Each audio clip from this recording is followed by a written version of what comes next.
Hi friends, எல்லோரும் எப்படி இருக்கீங்க? நல்லா இருக்கீங்களா? ஊருக்கு போயிட்டு வந்தாச்சுங்க. இன்றைக்கி காலையில் தான் வந்தோம்.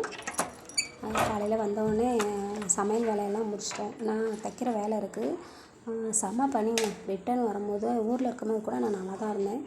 ஆனால் செம்ம பனி. அந்த பனியில் வந்து ரொம்ப முடியல. கோல்டாகிடுச்சு. ஃபீவர் வர மாதிரி இருக்குது.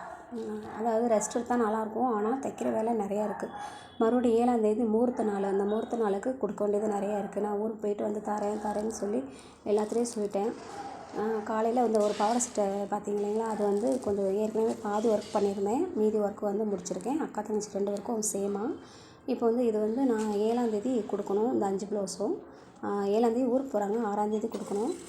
அதுக்காக கட் பண்ணி வச்சுருக்கேன். ஒரு ப்ளவுஸ் என்னென்னா 70 பாயிண்ட் தான் இருக்குது. அதனால் அதை தனியாக எடுத்து வச்சிட்டேன். 70 பாயிண்ட் வந்து அவங்களுக்கு தைக்க முடியாது.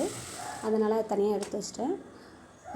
இப்போ வந்து இந்த எவ்வளோ வேலைகள் நம்ம வந்து இருந்தாலும் நமக்கு உடம்பு முடியலைன்னா தள்ளி போட முடியாது. ஏன்னா நம்ம தனியாக இருந்து பார்க்கும்போது முடித்து கொடுத்து தான் ஆகணும். அதுவும் முகூர்த்த நாளுக்கு அவங்களும் ஊருக்கு போகிறாங்க இல்லையா, கொடுத்து தான் ஆகணும்.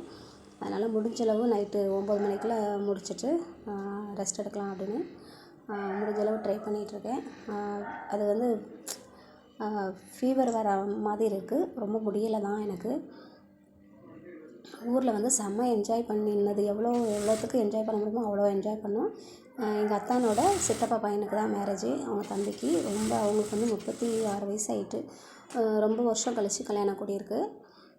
அதனால் எல்லாருமே நாங்கள் ஒருத்தர் மிஸ் பண்ணாமல் எல்லாருமே நாங்கள் போயிட்டோம். 1, 2 பேர் வேணால் மிஸ் ஆகிருக்கலாம். ஆனால் செம்மையாக இருந்தது. சூப்பராக இருந்தது. அவங்க வந்து லைஃப் வந்து நல்லா கொண்டு போகணும், நல்லா இருக்கணும் அப்படின்னு எல்லோரும் ப்ரேயர் பண்ணிக்கோங்க. நான் எவ்வளோ என்ஜாய் பண்ணனோ, நான் அவ்வளோ வீடியோ போட்டிருக்கிறதுக்கு ஏற்ற மாதிரி எனக்கு கண்ணு போட்ட மாதிரி உடம்பு சரியில்லை.